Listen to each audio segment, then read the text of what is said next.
What does the sudden departure of one of the president's closest confidants mean for the White House tonight? Comes amid allegations of tensions between members of the president's family and his staff. Some in the media all too happy to paint a picture of an administration in chaos. Is that fair? Joining me now to debate is syndicated radio talk show host of The Leslie Marshall Show, Fox News contributor Leslie Marshall, and senior columnist at townhall.com, Kurt Schlichter. Great to see you both tonight. Good to see you, Shannon. Thanks for having us. Okay, so Leslie, what do you make of this? It's the fourth top communications professional to leave the White House. There's always some turnover, but even to a lot of folks in the president's camp, it seems like a lot.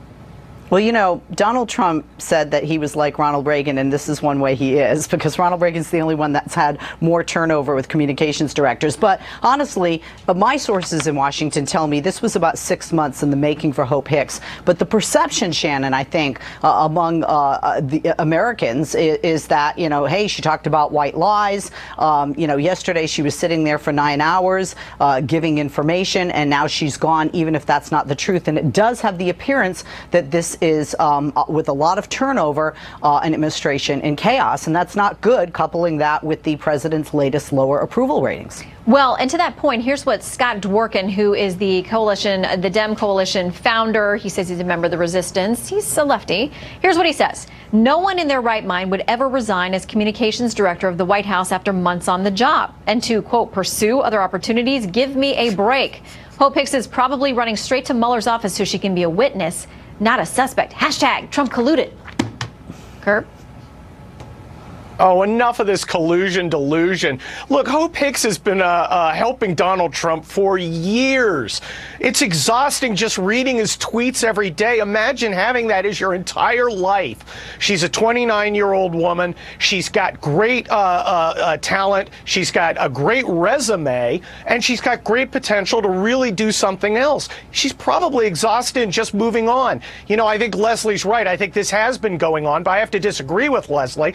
I don't think the American people are thinking, well, she testified for 9 hours yesterday. In fact, I don't think they're thinking about the Mueller investigation at all anymore, as it's proven to be absolutely nothing. All right, well, let me take you on to topic two. And this is the president is being really tough on the attorney general. Again, they've had their spats. They've made up. You know, the tales of Jeff Sessions trying to resign and being run down by Reince Priebus and brought back.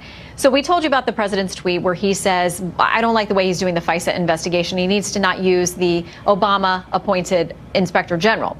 This is what the Attorney General has had to say in response. He says, we have initiated the appropriate process that will ensure complaints against this department will be fully and fairly acted upon if necessary, as long as I am the Attorney General. I will continue to discharge my duties with integrity and honor. So what we were discussing today in the office is, how does this play outside the Beltway for average people at home? I mean, are there conservatives, Leslie, who are happy that the president is going after the Attorney General? Or those who think, stop going after your own staff? I mean, how do you think it plays outside of this little political bubble we're in?